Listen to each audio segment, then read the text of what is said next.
খেয়া পাঠ্যাংশের ব্যাকরণ নিয়ে চলে এসেছি। তাহলে চলো শুরু করা যাক। দেখো কি বলা হয়েছে, আর তোমরা নিজেদের পাঠ্যপুস্তকটি খোলো, খুললে কিন্তু অনেকটাই সুবিধা হবে। শব্দগুলির ভাষাতাত্ত্বিক পরিবর্তন বা ধ্বনিতাত্ত্বিক পরিবর্তন নির্দেশ করো। কী কী শব্দ দেওয়া আছে পাঠ্যপুস্তকে দেখো। করে, হতে, ফুটেছে।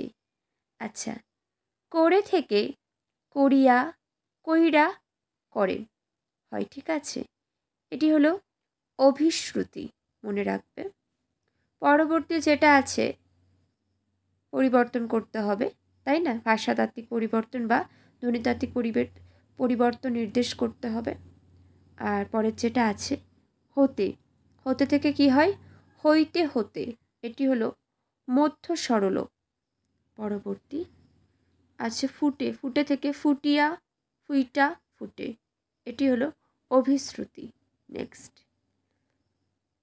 চে, চেহে থেকে চাহিয়া, চাইয়া, চে। এটি অভিশ্রুতি। এবার কি আছে দেখো, নিচের পদগুলির কোনটি কী জাতীয় পদ লেখো। কি কি রয়েছে বইয়ে তোমরা ফলো করো। খেয়া, কেহ, হতে, পৃথিবী, গড়ে, ক্ষুধা, ইতিহাস, চলো, তৃষ্ণা, স্রোত, কত, মুকুট, টুটে, কেবা, নব।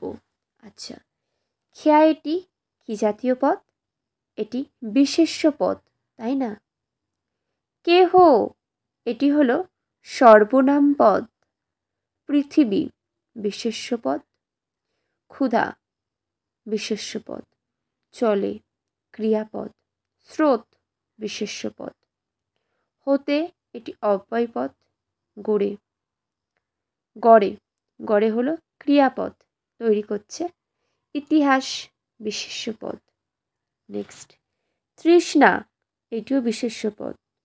কত এটি অব্যয়। মুকুট এটিও বিশেষ্য পদ। কেবা সর্বনাম পদ। পরবর্তী টুটে ক্রিয়াপদ। নব বিশেষণ পদ। এবার দেখো কি আছে, নিচের শব্দগুলির উৎস নির্ণয় করো। খেয়া, গ্রাম, দ্বন্দ্ব, সোনা, স্রোত, সন্ধ্যা, মুকুট, পৃথিবী, হলাহল, ঘর, সুধা, নাম, ভাড়া। খেয়া এটি তদ্ভব শব্দ। গ্রাম তৎসম শব্দ। সন্ধ্যা তৎসম শব্দ। সোনা তদ্ভব শব্দ। পৃথিবী তৎসম শব্দ। ঘর তদ্ভব শব্দ। নাম ফরাসি শব্দ, ফার্সি শব্দ। নেক্সট দ্বন্দ্ব তৎসম শব্দ। স্রোত তৎসম শব্দ। মুকুট তৎসম শব্দ।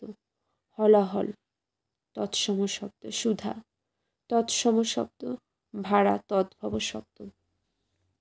পরবর্তী নিচের শব্দগুলির সন্ধিবিচ্ছেদ করো। পারাপার, সন্ধ্যা, আনাগোনা। পারাপার পাড়া যুক্ত অপার। নেক্সট সন্ধ্যা সমযুক্ত ধা। পরবর্তী আনাগোনা, আনাযুক্ত গোনা। আজ এখানেই শেষ করলাম। কারোর কোনো প্রশ্ন থাকলে অবশ্যই কিন্তু জানাবে।